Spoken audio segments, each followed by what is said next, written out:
Hello students, very good morning. This is Suraj Kumar. Welcome to my YouTube channel learning with Suraj sir.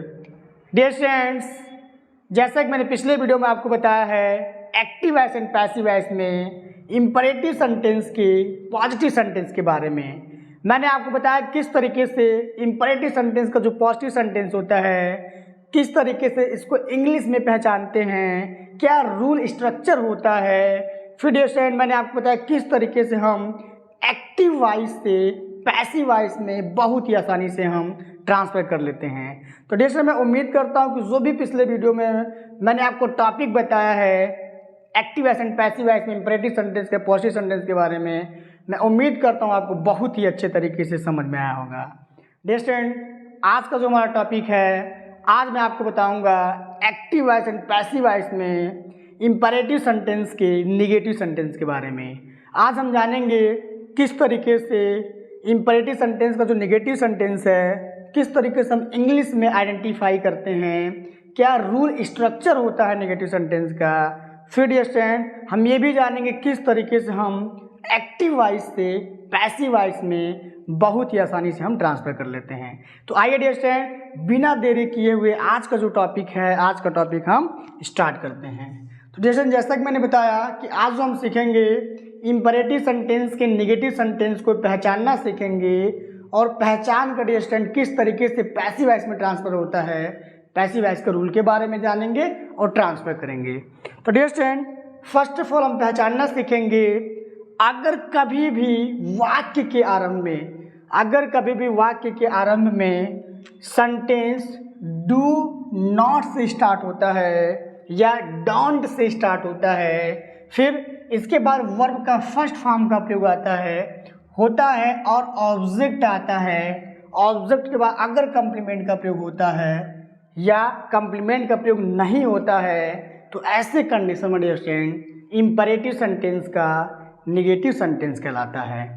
मैं फिर से repeat करता हूँ dear student, अगर वाक्य के आरंभ में डू नॉट का प्रयोग हो या डोंट का प्रयोग हो, फिर वर्ब का फर्स्ट फॉर्म आए, फिर ऑब्जेक्ट आए, ऑब्जेक्ट के बाद अगर कंप्लीमेंट का प्रयोग हो या नहीं हो, तो ऐसे कंडीशन में डियर स्टूडेंट इस टाइप के जो सेंटेंसेस होते हैं इंपरेटिव सेंटेंस के नेगेटिव सेंटेंस कहलाते हैं।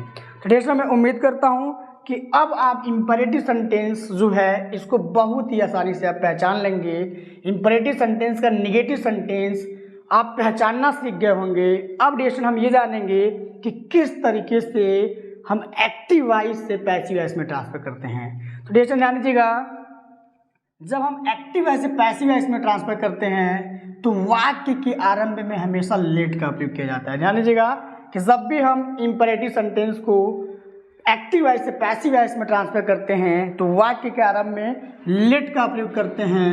लेट के बाद स्टूडेंट ऑब्जेक्ट का प्रयोग करते हैं।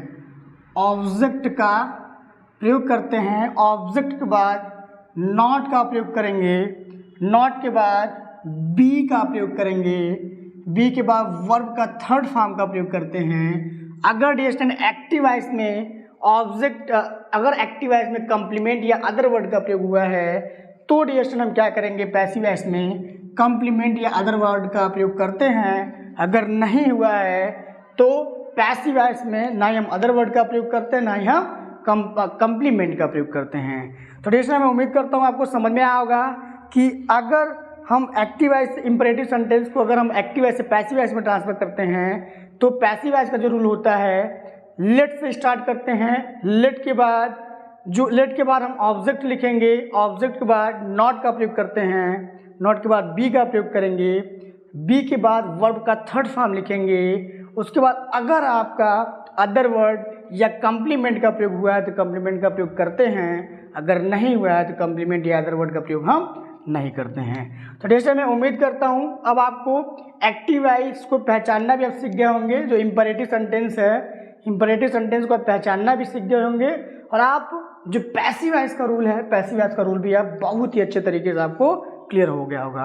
अब ये स्टूडेंट इसको एग्जाम्पल पे थ्रू समझेंगे कि किस तरीके से हम पैसिव वॉइस के रूल को एक्टिव वॉइस से जब पैसिव वॉइस में ट्रांसफर करते हैं तो स्टेप बाय स्टेप फॉलो करके बहुत ही आसानी से हम एक्टिव वॉइस से पैसिव वॉइस में ट्रांसफर कर लेते हैं। तो डियर स्टूडेंट ध्यान दीजिएगा, पहला जो सेंटेंस है, पहले सेंटेंस पे ध्यान दीजिएगा। पहला सेंटेंस है do not plug the flower, do not plug the flower. Dear student it means फूल मत तोड़ो, do not plug the flower. हमने आपको बताया कि किस तरीके से इसको आइडेंटिफाई किया जाता है, पहचानते हैं। डियर स्टूडेंट कभी भी हमें एक्टिव वॉइस से पैसिव वॉइस में ट्रांसफर करना हो तो फर्स्ट ऑफ ऑल हमें सेंटेंस को पहचानना चाहिए, क्योंकि अगर हम सेंटेंस को पहचानते हैं तभी डियर स्टूडेंट हम एक्टिव वॉइस से पैसिव वॉइस में ट्रांसफर कर पाएंगे। अगर हम सेंटेंस को नहीं पहचान पाएंगे तो कभी भी हम एक्टिव वॉइस से पैसिव वॉइस में ट्रांसफर नहीं कर पाएंगे। तो डियर स्टूडेंट देखिए, एक्टिव वॉइस का रूल हमने बताया, डू नॉट का प्रयोग होता है वाक्य के आरंभ में। देखिए डू नॉट का प्रयोग हुआ है, फिर वर्ब का फर्स्ट फॉर्म का प्रयोग किया गया है, फिर ऑब्जेक्ट आया है। ऑब्जेक्ट के बाद कंप्लीमेंट का प्रयोग नहीं है, इसलिए इसमें कंप्लीमेंट का प्रयोग नहीं किया गया है। Complement dear student active voice में आ भी सकता है, नहीं भी आ सकता है। अगर एक्टिव वॉइस में कंप्लीमेंट आता है या अदर वर्ड आता है तो पैसिव वॉइस में भी हम कंप्लीमेंट का प्रयोग करते हैं या अदर वर्ड का प्रयोग करते हैं। अब डियर स्टूडेंट मैंने पैसिव वॉइस का रूल बताया, अब इसी रूल को आपको फॉलो करना है। तो हमें वाक्य के आरंभ में क्या करना है, लेट का प्रयोग करना है। लेट के बाद डियर स्टूडेंट ऑब्जेक्ट का प्रयोग करना है। अब ध्यान दीजिएगा, डू नॉट प्लग आपका क्या है, मेन वर्ब का फर्स्ट फॉर्म है, द फ्लावर क्या आपका ऑब्जेक्ट है। ऑब्जेक्ट क्या है आपका, द फ्लावर है, तो हम क्या लिखेंगे, the flower, the flower, the flower. इसके तुरंत बाद स्टैंड लेट और ऑब्जेक्ट लिखने के बाद हम क्या करेंगे, नॉट का प्रयोग करते हैं, नॉट, फिर बी लिखेंगे। रूल को ही आपको देखना है और रूल को ही स्टेप बाय स्टेप आपको फॉलो करना है। तो रूल में क्या आपका बी है, बी लिखेंगे। फिर वर्ब का third form, pluck means dear क्या होता है आपका तोड़ना होता है। वर्ब का थर्ड फॉर्म में प्रयोग करना है, क्या हो जाएगा, प्लग्ड होगा। क्या लिखेंगे, plucked. Let the flower not be plucked. Dear I think आपको क्लियर हुआ होगा। मैंने आपको पैसिव वॉइस का रूल को बताया कि रूल को ही आपको स्टेप बाय स्टेप फॉलो करना है। देखिए हमने लेट का प्रयोग किया है, लेट के बाद एक्टिव वॉइस का जो ऑब्जेक्ट है ऑब्जेक्ट लिखा है। उसके बाद जैसा कि नेगेटिव सेंटेंस है तो नॉट का प्रयोग किया है, नॉट के बाद फिर बी का प्रयोग किया है, बी के बाद वर्ब का थर्ड फॉर्म लिखा है। अदर वर्ड एक्टिव वॉइस में नहीं है, या कह सकते हैं कंप्लीमेंट का प्रयोग एक्टिव वॉइस में नहीं है, इसलिए हमने अदर वर्ड या कंप्लीमेंट का प्रयोग पैसिव वॉइस में नहीं किया है। डिस्टेंस ध्यान दीजिएगा, इसमें बाय यूज एक्टिव वॉइस में हमेशा यू छिपा होता है, पैसिव वॉइस में कभी भी हम बाय यू का प्रयोग नहीं करते हैं। तो डिस्टेंस मैं उम्मीद करता हूँ आपको समझ में आ रहा होगा और स्टेप बाय स्टेप आप रूल को फॉलो कर रहे होंगे। अब बहुत ही आसानी से आप एक्टिव वॉइस से पैसिव वॉइस में ट्रांसफर कर पा रहे होंगे। अगला एग्जाम्पल देखिएगा, अगला एग्जाम्पल है do not play football, do not play football. देखिए स्टूडेंट हमने बताया कि आपको कि कभी भी सेंटेंस डू नॉट से स्टार्ट होता है, वर्ब का फर्स्ट फॉर्म आता है, ऑब्जेक्ट आता है, अगर कंप्लीमेंट का प्रयोग होता है तो ऐसे कंडीशन में आपका इम्परेटिव सेंटेंस का एक्टिव वॉइस कहलाता है।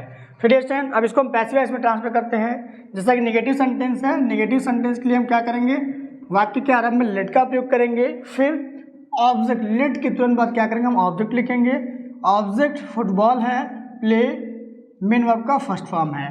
तो डियर स्टूडेंट आपका ध्यान दीजिएगा, फुटबॉल क्या है, ऑब्जेक्ट है, तो ऑब्जेक्ट लिखेंगे फुटबॉल, लेट फुटबॉल, फिर नॉट, जैसा कि नेगेटिव सेंटेंस है नॉट का प्रयोग करेंगे, नॉट के बाद बी का प्रयोग करेंगे, उसके बाद वर्ब का थर्ड फॉर्म। प्ले क्या है, मेन वर्ब का फर्स्ट फॉर्म है, तो वर्ब का थर्ड फॉर्म लिखेंगे, प्ले का क्या हो जाएगा, प्लेड होगा, played. Let football not be played. अगला एग्जाम्पल देखिएगा, अगला एग्जाम्पल है do not write a letter, do not write a letter, it means एक पत्र मत लिखो। ये क्या डिस्टेंस, इंपरेटिव सेंटेंस का निगेटिव सेंटेंस है। अब पैसिव वॉइस में क्या होगा इसका, पैसिव वॉइस में हम वाक्य के आरंभ में लेट लिखेंगे, लेट।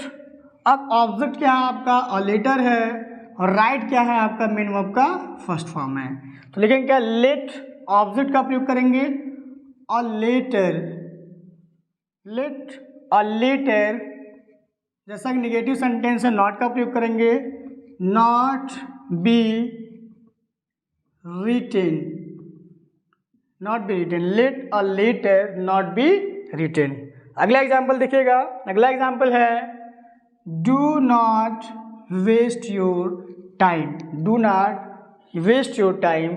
जैसे इसको जब पैसिव वॉइस में कन्वर्ट करेंगे तो जैसा कि रूल मैंने आपको बताया कि वाक्य आरंभ में लेट का प्रयोग करेंगे तो क्या लिखेंगे, लेट, लेट ऑब्जेक्ट इसमें क्या है, योर टाइम, वेस्ट क्या है, मीनिंग वर्ब का फर्स्ट फॉर्म है। फिर ये ध्यान दीजिएगा, क्या करेंगे, ऑब्जेक्ट लिखेंगे, लेट के तुरंत बाद ऑब्जेक्ट का प्रयोग करेंगे, लेट योर टाइम, फिर नॉट का प्रयोग करेंगे, नॉट, फिर be, not be wasted. Waste means होता है बर्बाद करना किसी चीज को, समय बर्बाद करना। कह रहा है कि do not waste your time, अपना समय बर्बाद मत करो। तो रिएक्शन क्या होगा, let your time not be wasted, wasted. अंत में क्या करेंगे, फुल स्टॉप का प्रयोग करेंगे, let your time not be wasted. तो रिएक्शन मैं उम्मीद कर रहा हूं कि जो मैंने टॉपिक आपको बताया इंपरेटिव सेंटेंस का नेगेटिव सेंटेंस आपको बहुत ही अच्छे तरीके से समझ में आया होगा। अब रिएक्शन मैं आपको बताऊंगा कि कुछ सेंटेंसेस ऐसे होते हैं, जैसा कि मैंने पिछले वीडियो में ही बताया था कि जो इंपरेटिव सेंटेंस होता है, इंपरेटिव सेंटेंस में ऑर्डर का प्रयोग किया जाता है, रिक्वेस्ट का प्रयोग किया जाता है,